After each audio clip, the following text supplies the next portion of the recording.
Even in the best economy, the restaurant industry is all about struggle, and now is a particularly tough time for fast food establishments. With that in mind, let's look at some prominent fast food chains that are currently facing major problems. In the 90s, Boston Market was the saving grace of family dinner. The chain saw extensive growth thanks to its fast and easy concept, as its customers could quickly purchase pre-made sides and dinners. The concept grew Boston Market to more than 1,100 stores across the US at its peak.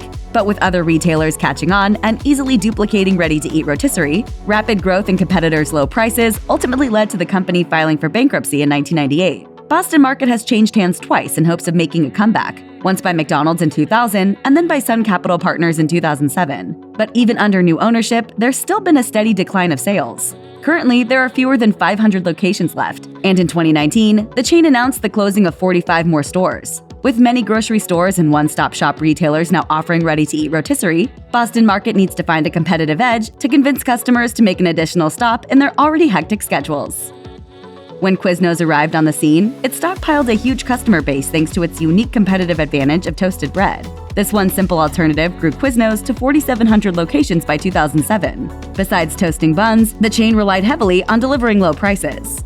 But when Subway decided to bite back in 2005 by introducing its own toasters, Quiznos' competitive edge was demolished. And on top of that, Subway then introduced the now infamous $5 footlong. To remain competitive, Quiznos began handing out coupons for free sandwiches. With the already low profit margins franchisees were making, some locations refused to accept them. You can imagine how customers reacted to that. In 2014, franchisees were fed up with minimal profits, as Quiznos forced them to purchase food and paper products at inflated prices. A lawsuit was filed alleging fraud, and additionally, the company was dealing with a failed buyout that ultimately led to bankruptcy. Quiznos survived when it was bought in 2018 by High Bluff, but it still must now contend with an extremely competitive marketplace against the likes of Jersey Mike's, Firehouse Subs, Jimmy John's, and of course, Subway.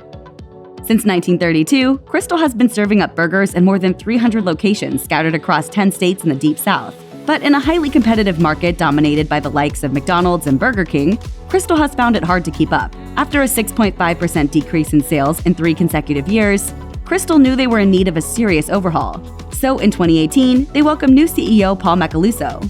Macaluso believed in delivering to his customers a, quote, heightened level of accountability and a sense of urgency. And in 2019, Krystal introduced its all-you-can-eat $5.99 burger and fries. While deals like this usually tend to hurt the bottom line, this limited-time offer actually did the opposite, as customers also purchased additional drinks and took advantage of add-ons. Overall, Krystal has increased dine-in sales by 3%, but there is still one major problem. Most of Krystal's restaurants are more than 30 years old, and the struggle to keep them clean is very real. That's why the chain will be demolishing and then rebuilding more than 50 locations. On top of revamping stores, Macaluso also plans to revamp the restaurant's operations.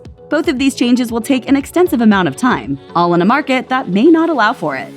Fundamentally, in this business, if you're not growing, you're dying.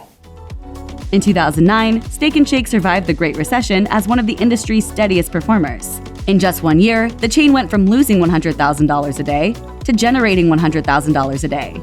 But now, the legacy of the 86-year-old company is in jeopardy. It went from 7 straight years of profit gains to a 13% decrease in customer traffic. Operating losses of $18.9 million in the first quarter of 2019 have caused more than 100 company-owned Steak 'n Shakes to close, though the chain says those closures are temporary. CEO Sardar Baglari is changing to a more heavily weighted franchise program, which he hopes will reopen the doors of the shuttered locations. Including the recently closed restaurants, 413 of the chain's 600 locations are currently company-run. Baglari is changing this to be a single-unit franchise strategy in hopes that owners will be more invested.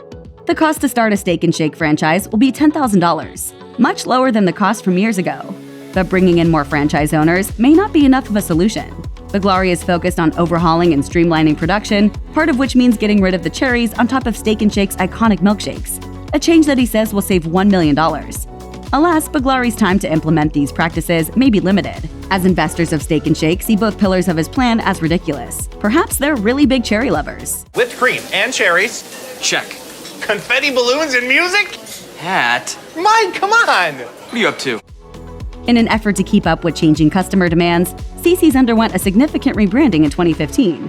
Stores with the new layout design began opening in 2016, and customer reaction has been extremely positive. In 2017, there was a 22% increase in the number of guests who would recommend the unlimited pizza buffet. But even with higher customer satisfaction, CiCi's franchise owners are finding it a struggle to keep their doors open.